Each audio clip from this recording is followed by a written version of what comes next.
Today's teenagers are looking for hope. Suicide has become one of the leading causes of death among teens worldwide. We are called by God to eradicate hopelessness, and since January of 1993, we have been on the road ministering words of hope to teenagers in high schools across America and in nations around the world. Our message is simple. God loves you, He's got a plan for your life, and in Him, you matter. Hi, everyone. I'm Dean Sikes with You Matter Television. Today on our broadcast, I am going to show you what we call our virtual assembly. What's a virtual assembly? Many times throughout the years, people have asked us, Dean, what's it like? What happens on the road in your assemblies? And today, we're going to take you into something that we taped during COVID, a virtual assembly that offers you the heartbeat of our message and ministry to teenagers on the road in high schools around the world. We hope you enjoy. God bless you.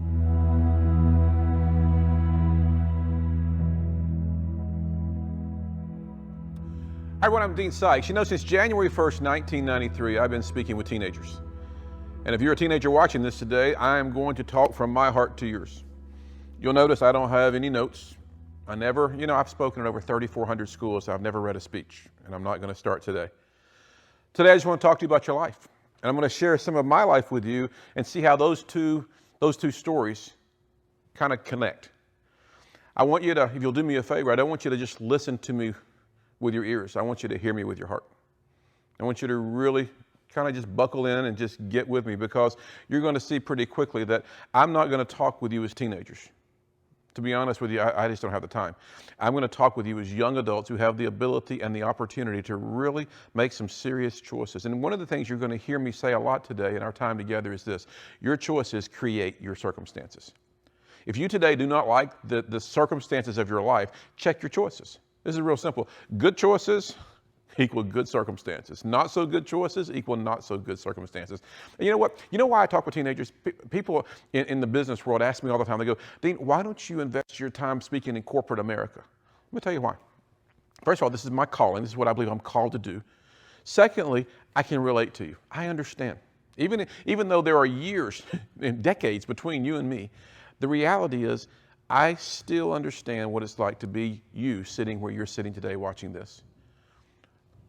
In my life, I went through some things that were pretty traumatic. And I imagine you may have gone through some things in your life that were pretty traumatic for you. How do you deal with it? You know, one of the things that I've learned in all of this the journey we call life is this: if you and I do not deal with our emotions will deal with us. They don't just go away some magical way like, well, one day you wake up, everything's fine. No, this takes work. This takes faith. This takes you and you and I together understanding that every decision we make leads us down this journey. And again, I'm not going to talk with you as teenagers. I think that would be almost insulting to you. I mean, it would be almost arrogant of me to come to you and say to you, hey, I know what it's like to be who you are. I don't know exactly what it's like to be you, because I'm not you, but I know what it's like to live a life that is, well, it's been challenging at times. Let me tell you some of the story. When I was 15 years old, let's just start there. When I was 15, I was sexually abused. Now look deep into my blue eyes and hear what I just said. I was sexually abused. 60 seconds changed my life. It was a Wednesday afternoon. I vividly remember being at school, and I was so excited because I wasn't a big fan of school. I always enjoyed, getting out of school and going and doing things. I loved to play tennis. I did a lot of, I was a very active individual. And I remember this particular Wednesday, a buddy of mine and I were going to go play sports at his home before church started. And it was a Wednesday because I was going to church that night. But my life was just, that day was a very fast-paced day. And I remember that a friend of mine was going to pick me up, had a brand new sports car. We were going to drive up about 25 minutes to this friend's home. And we did that. And I remember that this friend of mine had been given this game. And it got my attention. And when we went to the bedroom where the game was, I remember the door shutting. And I thought, that's weird. But at 15 years old, I must have been pretty naive, I guess. But then something happened, and it radically changed the course of my life. I say it this way: 60 seconds changed my life. This is why I can say to teenagers, wherever you are on this spectrum of life, emotions are real. People ask me all the time, well, why do bad things happen to good people? That's a subject we'll get into, but maybe by the time we're finished with this assembly today. When the abuse was over, I had literally lost my voice. I couldn't say anything. I had no voice. I felt betrayed. I felt angry. I felt damaged. I felt ugly. I mean, in 60 seconds, my entire world shifted, literally. And here's where my story takes a turn, if you will. I made the decision that I was not going to tell anyone what happened to me. And for 22 years, I never told anyone what had happened. I buried it. I buried it so deep that I became an angry individual. Why? Hurting people hurt people. I was angry. I was hurting.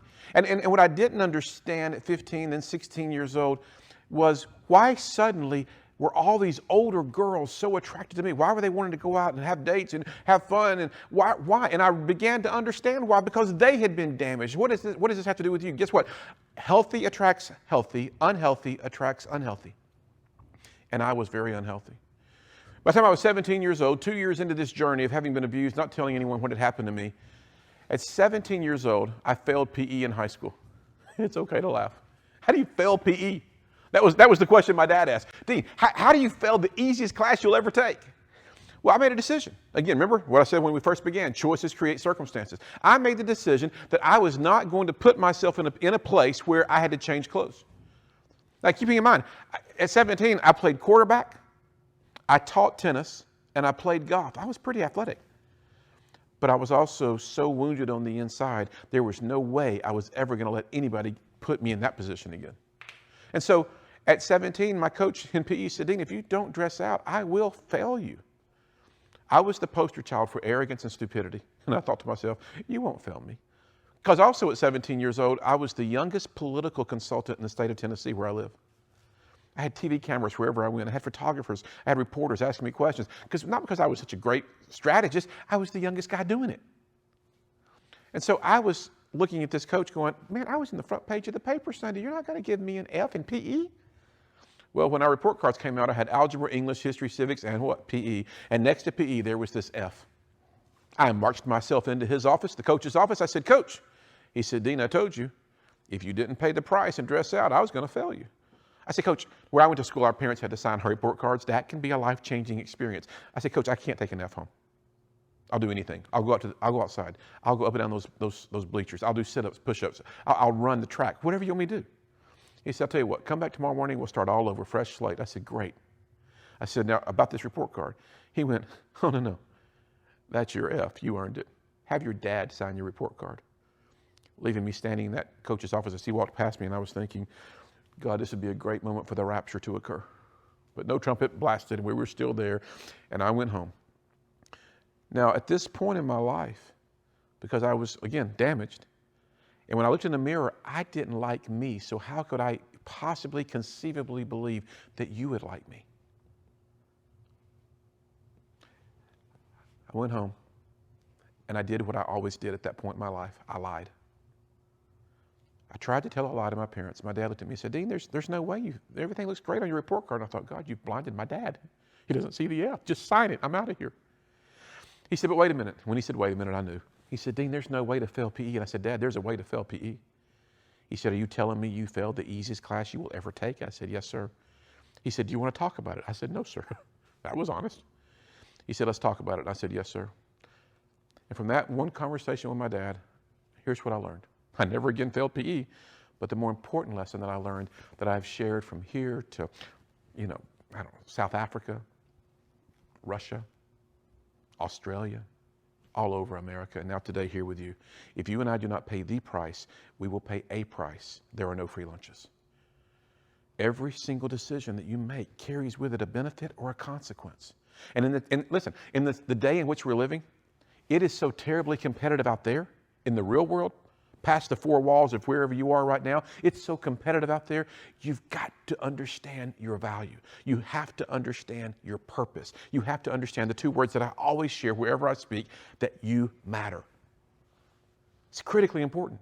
Because you see, if you don't believe that you matter, no one else is going to. Why would someone else believe that? You've got to carry within you the ability, the knowing that you were created on purpose, with purpose, and for purpose. You are not a mistake. Well, let's keep going. I got through school, didn't enjoy it. I was working in politics. I was bouncing all over the state, working in campaigns. Again, the media attention was intense. Dating great-looking girls. Had some money. Had the stuff. To be honest with you, the stuff had me. I went to church every time the doors were open. My friends were Christians. I'd gone to Christian schools. And yet, to be honest, I would not have known God from Adam. Well, you go, I don't want to talk about God. Oh, that's fine. You do what you want to do. But for me, here's where my life changed. 21 years old. I'm now working in real estate development. Our company had 2 airplanes. Listen, this was my world. I could call my girlfriend. I'd be in Florida checking on a shopping center. I would say, hey, I'm going to be in Chattanooga in 65 minutes. That's 700 miles. Let's go to New York tonight. We'd hop on the jet. That was what I did. Had the world by the tail. Listen, best-selling book of all time says you can gain the whole world, but if you lose your soul, what's really important, you're in trouble. So I'm working in real estate development. I'm out of politics now. I'm moving forward in life. Things are happening. Maybe like some of you, life's happening. Good things are happening. But on the inside, there's this internal weight that just keeps weighing on me, and I can't shake it. And I'm trying to figure out, why am I not happy? The jet. I'm 10,000 feet vertical in 60 seconds. Why does that not excite me anymore? The girls I'm dating, my dear God in heaven, they're gorgeous. Why? No, doesn't matter. The money I may have, didn't matter. Nothing satisfied me. You ever been so dissatisfied that you just don't know what to do? So many teenagers who come up to me after an assembly and they say, can I just tell you my story? And anytime a teenager says that, man, I just park it and I go, talk. I want to hear. I want to hear what's coming out of you. What's going on in your life? And they're so gracious. They just start talking and they listen. And then as they're listening to me respond to them, together we're having this dialogue. And the whole time I'm thinking, going, man, I just want you to get it. Because you understand, this is important. Every day in America, 5,400 teenagers attempt suicide. Don't miss what I just said. Every day in America, 5,400 teenagers attempt suicide. In an arena that seats 12,000 people, that arena would fill up every 2.5 days with teenagers who in the previous 60 hours had bought the lie. Maybe you can relate. When I was 21, everything in my life changed. And I'm just going to tell you what happened. Believe it, don't believe it. It's what? Your choice. There's that word again, right? We keep hearing that word, choice. 21 years old, I prayed to a God I didn't know. And I said these words, I don't think you're real. I don't think you hear me, and I feel stupid talking to the wind. But if I'm wrong, and if you are real, and if you've got something that you want me to do that will bring purpose into my life, then would you just show up in my life and let me know it? And then I said these 2 words, prove it. Don't ever, under any circumstances, ask God, the creator of the universe, to prove to you that he's real unless you're ready for an encounter of the first kind. 2 weeks come and go. I forget that I even prayed. There was no faith in my prayer. I just forget it. I just prayed it and that was it. 2 weeks come and go. It's now March. I'm 21 years old. It's a windy day. The sun was shining so bright. I'll never forget this day. As I walked into my office after lunch, I'd taken a little later than usual lunch. As I walked into my office, I said hello to Sharon, our receptionist. I walked down a hall. I turned right into my office, shut my door. I'm dialing a phone. I'm calling to check on a shopping center we had just built in Beckley, West Virginia. As I'm dialing this phone, behind me, off to my left, I hear someone say, call Mom. I turned. I went, who's in my office? I saw no one there, but I had just heard, call Mom. I heard that same voice 14 years earlier when I was 7 years old, when someone at my grandparents' home said, Dean. And I went to my grandfather and I said, did you call me? He said, no, sir, I didn't call you. I went to my dad, did you call? No. I went to my mom. She says, Dean, go back and sit down and listen for that voice again. So at 21, I hear these words, call Mom. I see no one, but in here, I know Dial the number. I dial 344-7443. The phone rings 6 times, 7 times. On the 8th ring, my mother answers the telephone. And when she said hello, instantaneously I knew something was terribly wrong. For in that moment in time, when I hear the words, call mom, spoken to me by the Spirit of God, believe it, don't believe it, that's what happened. My mother at that precise instant was attempting suicide. She was dying. It doesn't matter to me if she's your best friend, your worst enemy. Somebody you see 3 times a day or 3 times a year. If you're here and 25 minutes away on the other end of the telephone line, the lady who gave birth to you is literally dying, that's going to change your life. I call it a defining moment. And every single one of you watching this right now, you will at some point in your life, if you have not yet had it, maybe you will have it today or it will happen somewhere in the future, you will have this thing called a defining moment, and that will be a timestamp moment in your life where everything changes. Does it have to be tragic? No. It might be something just absolutely spectacular, but there will be a moment where everything changes. I bolted out of my office, went past Sharon, the receptionist, jumped into my car, drove up Interstate 75, talked to this God I didn't know, and said, save my mom, I can't. I drove into my parents' neighborhood. From the outside in, their home looked fine. It was safe, secure, probably like where you live, but from the inside out, my mom was dying. I see hundreds of thousands of people, teenagers, each year. I mean, hundreds of thousands. We see them, whether it's like this, whether it's in live assemblies, whether it's on social media, we connect. And from the outside in, everything looks fine, but from the inside out, I wonder what's really going on with you. Who are you hanging out with? What are the choices that you're making? Do you have a vision for your life? Do you have a plan for your life? Do you know the difference between vision and goal? I mean, all these things are so critically important. I remember I got to my mom and dad's home. I ran out of my car, went to their front door, beat on the front door. My mom at that point was barely alive. She came down some stairs. She fell into my arms. I picked her up. I carried her to her car, and I drove her to a place called Park Ridge Hospital in Chattanooga, Tennessee. And as we drove, she looked at me and she said this one sentence, Dean, I can't be dying. And I said, Mom, hang on, you're not going to die, but you're going to have to watch this, choose to live. Best-selling book of all time says it this way, choose you this day who you're going to serve. I remember a doctor at the emergency room threw me against the wall. They rushed Mom into the emergency room area and they began to work with her. 45 minutes later, the same ER doc walks over to my dad, has the most bewildered look on his face, and he says this sentence, Mr. Sikes, there is no medical reason whatsoever to tell you what I'm getting ready to tell you. It is a, quote, miracle of God. Your wife is fine. You can go see her. And I stood there listening to this doctor who had 4 years of college, 4 years of med school, probably 2 or 3 years of an internship somewhere, residency, and his answer to why my mom was alive is that it's a miracle of God. My dad said, you want to go see Mom? I said, no, Dad, I think I'm just going to take a walk. And I could take you to the spot right now at Park Ridge Hospital where I leaned against this wall, this long corridor of the hospital, and suddenly my life was beginning to change because I began to deal with me. In that moment, that defining moment, that breaking moment, my life began to be no longer about me and what I wanted, when I wanted, with whomever I wanted, where I wanted, how I wanted. I took I out of the equation. And maybe today, maybe just maybe, some of you might want to consider taking I out of the equation. And I began to look to see what was my real purpose. I realized pretty quickly it wasn't politics. Then I realized it wasn't going to be in building shopping centers. That didn't fulfill me. Suddenly I had this great desire to help people. I just wanted somebody to know that their life mattered. And that began me on a journey of just traveling and talking to literally millions of teenagers from all walks of life. I remember talking when I was in South Africa and outside when it was 106 degrees outside, and there were, over 1,000 kids standing there, and they were hanging on to every syllable coming out of my mouth. Not because I was such a great speaker. They were so hungry for the intangible asset of hope that we bring. I remember being in Eleuthera down in the Bahamas, and when I got through speaking, they put me in a car and I drove. They were heading to the airport. I looked in my rearview mirror, and students were running after our car. They wanted more. I remember being in Russia and having a translator and just, doing what we're called to do and seeing lives just change right before my very eyes, thinking, wow, how rewarding.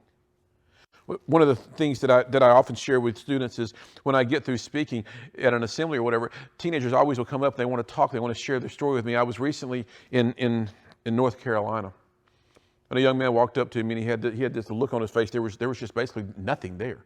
He just very, very non-emotional. And he said, I liked what you said. And I said, thanks. I introduced myself. He told me his name. He said, you really think my life matters? I said, yeah, man, I know your life matters. He said, can I give you something? Sure. And he handed me a lighter. And I said, man, I don't smoke. He goes, I don't either. I go, why are you handing me a lighter? And I wasn't ready for his response. He said, oh, that's what I use to burn myself, because I didn't think my life mattered. But you told me that it does. So I want you to take this, and I want you to show other students that they can do it too. And now I have a bag full. I'll never forget the young lady in Texas who walked up to me afterwards, and she waited till everybody had left our product table. And it wasn't that she wanted to talk, it was that she needed to be heard. Big difference. So I went over to her and I said, hi, I'm Dean. She said, hi, I'm Megan. I said, I have a daughter named Megan. We call her Maggie. She said, that's nice. You can call me Megan. Time out. Megan's it. She said, can I talk to you? I said, sure, let's talk. I said, first of all, how old are you? She said, 14. That's an important part of this story. She began to tell me some of her life, and I began to just listen. Tears filled my eyes because at 14, and she should not have experienced what she was telling me she had experienced. She says, can I show you something on my arm? Yeah. And I noticed she had a sweater on, and she pulled her sleeve back, and she had just sliced her arm. It was horrible. I said, Megan, why would you do that? And the answer she gave me is the answer every single teenager without fail has given me this exact same answer. She said, Dean, I hurt myself to stop the pain. I hurt myself to stop the pain. And when she said that, I just stood there and I was kind of frozen in time thinking, I don't know what to say to this kid. And then she said to me, can I give you something? So we've gone from, hi, my name is Megan. Can I tell you my story? Can I show you my arm? Now she's trusting me more because why? I'm just listening. I'm just listening. And maybe if you and I ever got to connect, maybe I could just sit and just listen to you, because maybe you have something you need to share. She reached into her bag and she pulled out a razor blade that was blood stained with her blood. And she said to me, I don't want to hurt myself anymore. Can I give this to you? I'll never forget that young lady named Megan. I'll never forget. In fact, I still have the razor blade. It's a constant reminder to me of why we do what we do. I share all of this today with you to get to this point. Your life really does matter. Helen Keller was asked this question. They said, is there anything worse in your life than being blind? And her immediate response was yes. They said, what, death? She said, oh, no. I got death figured out. They said, what then is worse than you being blind? And her answer separates teenagers from young adults. Let's see where you are. She said, the one thing worse in my life than my being blind is the morning that I wake up and I realize for the very first time that I have no vision. A blind person cannot see, but a person with no vision has no idea where he or she is going. And today, that's what this is all about, getting you to understand that your life does matter. There is a purpose for your life. There is a vision waiting for you to discover it. You see, your vision, this is critically important. Your vision, my vision, is not ours to decide, it's ours to discover. And that is a journey in and of itself. I'll close with this. In March of 2020, my mom died. I was in the room when she went to heaven. And she and I had a relationship that had some ups and downs, probably like you and your parents. And I stood there and I watched her take her last breath here on this earth. And I didn't know what to do. I didn't know how to respond. I wasn't sure how to feel. I knew where she was. If she wasn't lost, I knew that she had made a decision in her life, and I knew that she had gone to a much better place. But yet there's still within me left this void of now what? And that void of now what I have seen on so many faces of young people. And so today what I want you to see from my heart to yours is simply this. There's a plan for your life. And maybe like you, like me, you've gone through some things that have been challenging. I mean, if we had time today, I could take you on so many journeys of things that have happened, and so many people whom I have met who they've shared their stories with me. I mean, it would be an amazing adventure. But because of time, let's just get to this. I want you to understand that your life matters. One of the ways that I ask teenagers to acknowledge that their lives matter is by signing your name. Because I'm not there with you right now, there's no way that I can hand you this piece of paper. We hand these out in assemblies when I'm actually in schools. But you can sign your name electronically on our website or on our app. What am I asking you to sign? It's a pledge. Why am I asking you to sign it? The older you get, the better you'll understand what I'm getting ready to say.